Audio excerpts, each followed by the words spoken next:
What is up, YouTube? I hope everyone is having a great day. In today's video, we will be jumping into the most recent AAA release from PlayStation, Lost Soul Aside. Lost Soul Aside is a game that started off as a solo project by Yang Bing and eventually became a full team effort backed by PlayStation. I will be talking about whether or not I believe the game is worth it at its $60 price point. One thing to note before you watch or click off, I did not play a review copy. I paid money that I earned from my job and spent 25 hours of my life playing and beating this game to give you my honest opinion as to whether or not I think this game is worth it at its price point.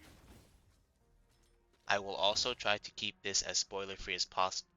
With that being said, let's get right into it. Just a quick overview of how I will be basing my worth it of the game. First, I will give the game a personal numerical rating out of 10.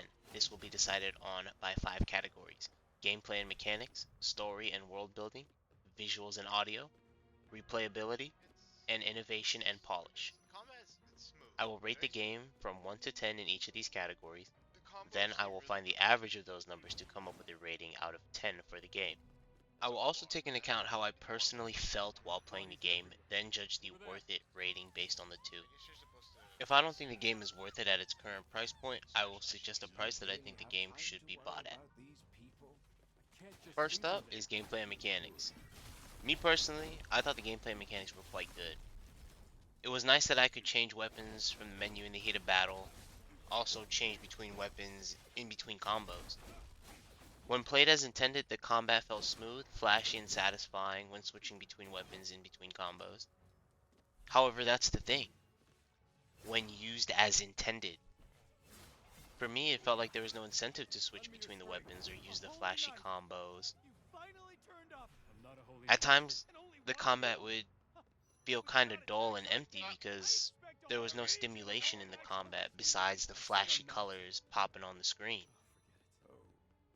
What I mean by that is there's no hit combo counter on the screen, nothing that shows you how many hits you've landed, what combo you're on. Now, this may have worked back in 2016 when the game was first teased, but it's 2025, and I'd like to think that most gamers that play games like this enjoy the gameplay stimulation of the big damage numbers or combo numbers being shown on screen. As mentioned before, a score to base your battle on, like DMC, or even a combo hit counter on the side, could really benefit in a game like this. But here, there's just nothing. Because of that, I'd rate gameplay and mechanics a 7 out of 10. The gameplay and mechanics are smooth, but there is no incentive to use all the weapons in a battle. Next, we have story and world building. You can tell right away where the inspiration of the story and world inside the game comes from. It's a very Final Fantasy-esque story and world, but a story that we have seen in video games many times before. Tell me if this sounds familiar. A big bad guy shows up, someone close to the main character gets hurt, the hometown is destroyed, people from the hometown harmed, disease/plague spreads. Now the main character and his group have to travel across the world to defeat the big bad guy and save everyone. It's a video game trope we've seen in many games before this, and unfortunately has been executed in better ways than it has in this game. World building and lore are found speaking to NPCs, finding letters throughout the world, but there's no real interest or reason to interact with these or talk to these non-story required NPCs unless you are personally interested in the lore. To me, the side characters felt empty to the story.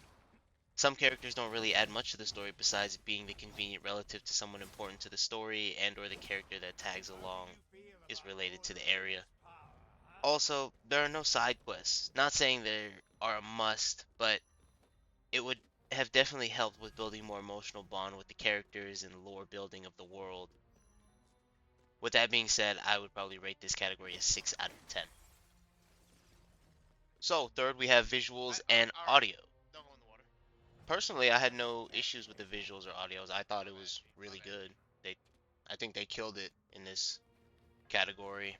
I thought the arenas that you played in were nicely designed. The background for these arenas and environments were very visually stunning in places throughout the game.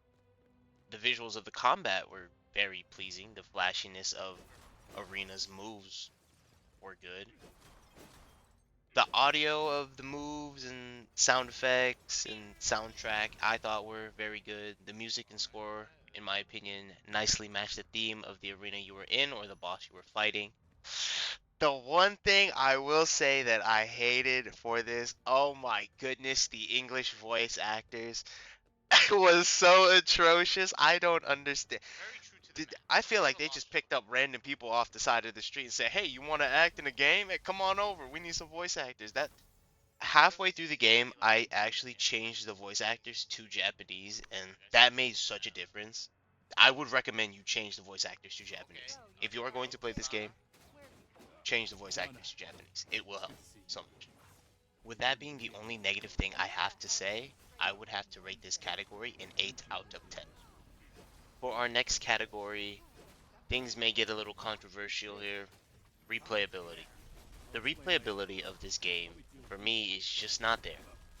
There are some things you can do after you beat the story. There are these dimension gates that you can enter, and they have different combat challenges and different tiers. I completed most of them, but not all. You can get some charms that you can equip if you beat the final tier of the challenge or an upgrade to one of Arena's powers, but I didn't spend too much time on this. Like I said, there's no real incentive slash satisfaction in completing these side activities, as well as the gameplay stimulation. There's just not enough for replayability in my opinion. Most likely I will not be starting a second playthrough, and if I do, I doubt I will finish it. For replayability, this will get a 3 out of 10. For our last category, we have innovation and polish.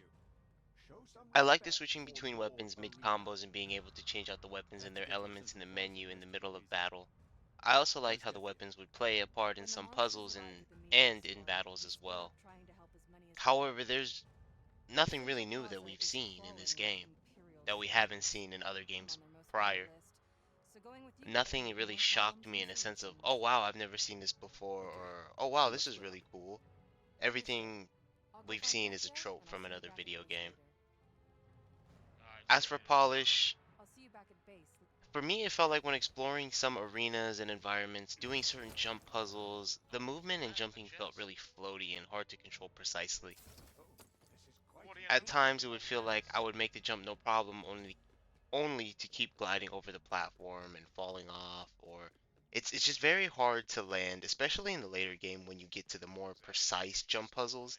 It's a little hard to land precisely. With that being said, I do know this is a smaller team and a newer team, so you can kind of see the inexperience, but I mean, they've been working on this game for however long, like 10 years, so I mean, can you really be considered inexperienced then? Just some things that I don't know, different game developers you definitely see would be polished a little bit better. Not bad, not unplayable, but definitely noticeable in some areas. For this category, I would rate it a 5 out of 10. So, in conclusion, if we were to add up the total I gave for each category and divide it by the amount of categories, we would get an average of 6 out of 10.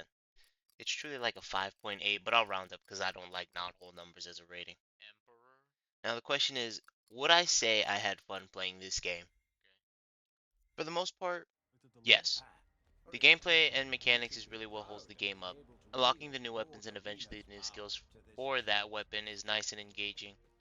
However, with the lack of incentive to use the weapons as intended, sometimes I would find myself sticking to one weapon most of the fight. Honestly, I am torn. I enjoy the game, however, when it comes to justifying the price point, that's a different story entirely. Before I give my verdict, I want to quickly say congratulations to Yang Bing on being able to complete his dream. His story of a solo project that started as a dream, only to then become a reality backed by one of the gaming industry giants, is something not everyone may live, but certainly everyone can be inspired by. Finally, here we are, the moment you've been waiting for. Is this game truly worth it at $60? In my opinion, this game is not worth it at a $60 price point. Given the reasons that I said before, I just don't think there is enough to justify paying $60 for this game. If I had to give you a price that I would pay for this game, I would probably pay no more than $30 to $40. If you do want to play this game, I would definitely wait for a discount. Or if you are on PlayStation, there is a chance that it could end up on the PlayStation Plus catalog, so I would just wait then. But that is my opinion at the end of the day. Let me know what you guys think. Have you guys tried the game? Do you guys like it? Are you planning on getting the game, or were you and you changed your mind based on this video? Let me know in the comment section down below. And also, let me know if you like this new series that I am doing. I'm planning on doing it for some more games. Heavily inspired by Before You Buy and a couple other reviews. But the main reason I wanted to do this was because not everyone has the funds to be able to just drop money on a game like this, especially if they're on the fence about it. So that's why I'm in a position I can drop the money in. I want to at least help people and inform them before they do make their decision on whether or not they want to spend that money on a game like this, or whether I think they should save it and spend it on something else. It's been Mr. Ray. Subscribe, turn on the bell notifications so you don't miss the next one. And I'll catch you guys in that next video. Peace out.